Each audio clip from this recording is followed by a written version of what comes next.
सबसे पहले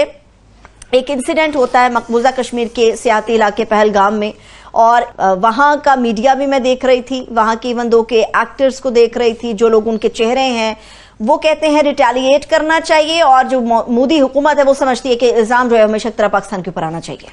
जी, ये वाकया हुआ है और अभी वाकये की तफ्तीश नहीं हुई है, तो जिस तरह आपने बताया इल्ज़ाम उन्होंने पाकिस्तान पे तकरीबन धर दिया है। ये बहुत ही संजीदा मामला है, वो इसलिए भी कि 2019 के अंदर पुलवामा के अंदर 46 लोग हलाक हुए थे, मगर उसके आड़ में बालाकोट के ऊपर हिंदुस्तान ने जुर्रत करके हमला किया, और उसके बाद जाहिर है मुंह की खाई, और वो जो है अभिनंदन जो है यहाँ पकड़े गए और उनको चाय पिलाने वाला वो जो टी बॉय का वाकया हुआ। तो इस तरह के वाकया इसलिए ख़तरनाक है कि जब इस तरह के वाकये के बाद बग़ैर तफ्तीश के बयानात आते हैं, एक किस्म का जब पाकिस्तान पे इल्ज़ाम लगाया जाता है, तो हमें तैयार रहना चाहिए कि भारतीय हुकूमत जो है कोई इस चीज़ों का, इस तरह के वाकये का पहले की तरह इस्तेमाल ना करे। इसकी आड़ में उसका इसलिए भी मज़ीद ये संजीदा बात है कि इससे पहले कुछ अरसे से उनकी तरफ से, भारत की तरफ से बड़े सख्त बयानात आ रहे हैं कि हम इस वक्त बड़े वल्नरेबल हैं सिक्योरिटी पॉइंट ऑफ व्यू से, इकोनॉमिक पॉइंट ऑफ व्यू से, ठीक है हमारे मुश्किल हालात में होंगे, मगर जब कोई इस तरह का वाकया होता है तो ये कौमें इकट्ठी हो जाती हैं। इसलिए भी एक और अहम इसका पहलू ये है कि इस वक्त 4 रोज़ा दौरे के ऊपर जो है अमेरिकी वाइस प्रेसिडेंट वैंस जो हैं मौजूद हैं, वो उनका भी 1 दिन का हुआ है, 3 दिन अभी मौजूद थे, इस दौरान में ये हुआ है। और हाल ही में आप देखें कि भारत ने एक्स्ट्राडाइट किया है उनके, वो तसव्वुर राना शायद उनका नाम था, बॉम्बे की जो धमाके थे, अटैक्स थे, उसके अंदर वो मुल्ज़मान में से थे, और अभी रिसेंटली उसको भारत के हवाले किया है। और इसका भी जो इल्ज़ाम लगा रहे हैं वो ऐसा एक अननोन सा ग्रुप है, रेसिस्टेंस, कश्मीर रेसिस्टेंस के नाम से, उसको वो जोड़ रहे हैं लश्कर तैयबा से, यानी कि वो पाकिस्तान से जोड़ना चाह रहे हैं। सो इसलिए हमें इस वक्त बड़े जो है ना इसके ऊपर चाकूबंद रहने की ज़रूरत है। मगर ये ना तो पहली बार हुआ कि ना ये आखिरी बार हुआ,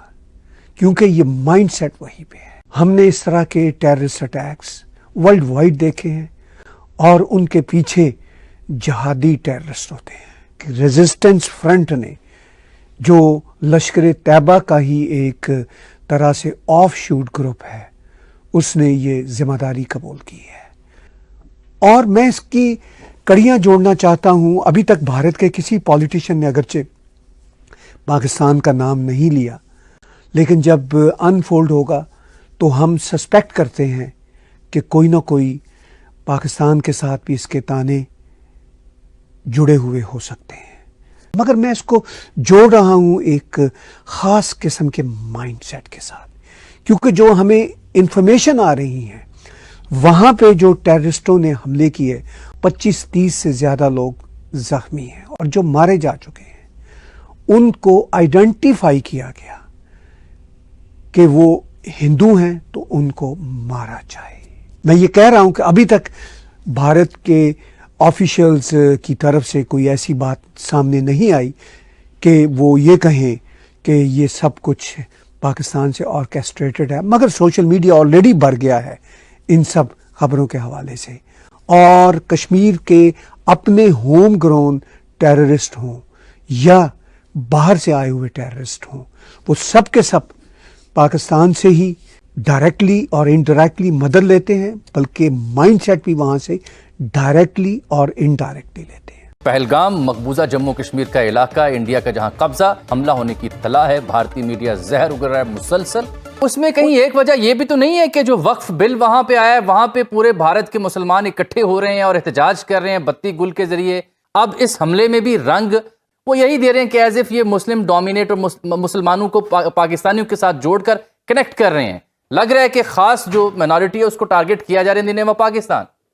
देखिए, आपको पता कोई मौका ऐसा जाया नहीं किया जाता जिसमें पाकिस्तान को जो है या मुसलमानों को immediately Islamic terrorism, Islamic militancy, Pakistan, ये क्विक वर्ड्स हैं उनके लिए, इंडियन मीडिया के लिए, और वो ये करते रहते हैं। अब इंडिया बेसिकली अपने आप को पोर्ट्रे करना चाहता है कि जी हम तो यहाँ पे बड़े जो है वो मजलूम है, तो इंडिया बेसिकली अपने आप को पोर्ट्रे करता है। आप देखें अमेरिकी वाइस प्रेसिडेंट इंडिया में हो, इंडियन लीडरशिप मिडिल ईस्ट में हो, तो आप इमेजिन करें कि किस तरह की पिक्चर ड्रॉ होती है। और पाकिस्तान के ऊपर ऑलरेडी कभी न्यूक्लियर, कभी मिसाइल और कभी कांग्रेस के अंदर सैंक्शंस हो। सो हम तो अपने मसलों में फंसे हुए, सिर्फ वो पिक्चर ड्रॉ करना चाहते हैं और वो डोनाल्ड ट्रंप के सामने ये अगले 4 सालों में इस तरह की पिक्चर रखना चाहते हैं।